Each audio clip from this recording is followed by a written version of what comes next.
SC ST ఉద్యోగుల అణిచివేత 5 మంత్రులున్నా అన్యాయమే. తెలంగాణ సచివాలయానికి రాజ్యాంగ నిర్మాత బీఆర్ అంబేద్కర్ పేరు పెట్టారు. కానీ ఆయన లక్ష్యాలకు గత బీఆర్ఎస్ సర్కార్ తూట్లు పొడిచిందన్న విమర్శలు ఇప్పటికీ బలంగా వినిపిస్తున్నాయి. బీఆర్ఎస్ సర్కార్ జారీ చేసిన ఒక సర్క్యులర్ కారణంగా సచివాలయంలోని సుమారు 200 మంది ఎస్సీ ఎస్టీ ఉద్యోగులు పదోన్నతులు కోల్పోయారని ఉద్యోగ సంఘాలు చెబుతున్నాయి. ఈ కుట్రలో తెలంగాణ సచివాలయ సంఘం ముఖ్యనేత ఒక కీలక పాత్ర పోషించారని ఆరోపణలు వెల్లువెత్తుతున్నాయి.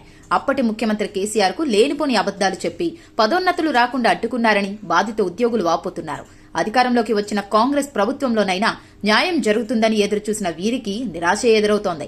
4 ఎస్సీ మంత్రులు, ఒక ఆదివాసీ బిడ్డ మంత్రిగా ఉన్న సచివాలయంలో ఎస్సీ ఎస్టీ ఉద్యోగులకు రిజర్వేషన్ కోటా పదోన్నతులలో మొండి చెయ్యే లభిస్తోందని అంటున్నారు. అయితే 2016లో తెలంగాణ సచివాలయ సంఘం ఒక ముఖ్య నేత సలహా మేరకు ఒక ఉద్యోగి తెలంగాణ హైకోర్టులో రిట్ పిటిషన్ వేశారని ఉద్యోగులు చర్చించుకుంటున్నారు.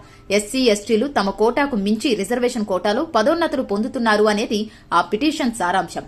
వాదోపవాదనల తర్వాత రిజర్వేషన్ పదోన్నతుల విధానంలో తప్పేమీ లేదని, దానిని కొనసాగించవచ్చని కోర్టు స్పష్టం చేసింది. హైకోర్టులో కేసు నడుస్తుండగానే ప్రభుత్వం సీనియర్ ఐఏఎస్ అధికారి రాహుల్ బొజ్జా అధ్యక్షతన ఒక కమిటీని నియమించింది.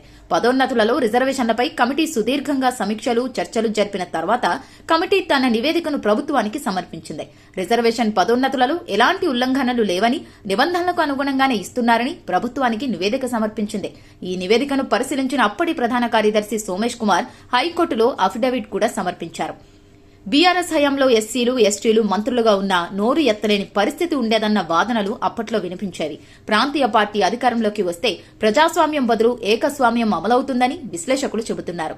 ముఖ్యమంత్రి సర్వాధికారిగా వ్యవహరిస్తారని, మంత్రులు తమ కులానికి లేదా వర్గానికి చెందిన వారికి అన్యాయం జరుగుతున్నా మౌనం తప్ప ఏమీ చేయలేని పరిస్థితులుంటాయని వారు పేర్కొంటున్నారు.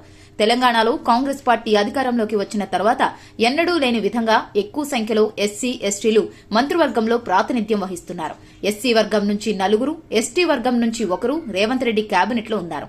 మల్లు భట్టి విక్రమార్క ఉప ముఖ్యమంత్రిగా, దామోదర్ రాజు నరసింహ, జి వివేక్ వెంకటస్వామి, అడ్లూరి లక్ష్మణ్ కుమార్ మంత్రులుగా ఉన్నారు. ఆదివాసీ బిడ్డ సీతక్క ఎస్టీ వర్గాలకు ప్రతినిధిగా ఉన్నారు. తమ వర్గం వారికి అన్యాయం జరిగినా, అణిచివేతకు గురైనా వాదించే హక్కు కాంగ్రెస్ ప్రభుత్వంలో ఉంటుంది. ముఖ్యమంత్రిని మెప్పించి, ఒప్పించి అమలు చేయించుకునే అధికారం ఉంటుంది అనేది తెలిసిందే.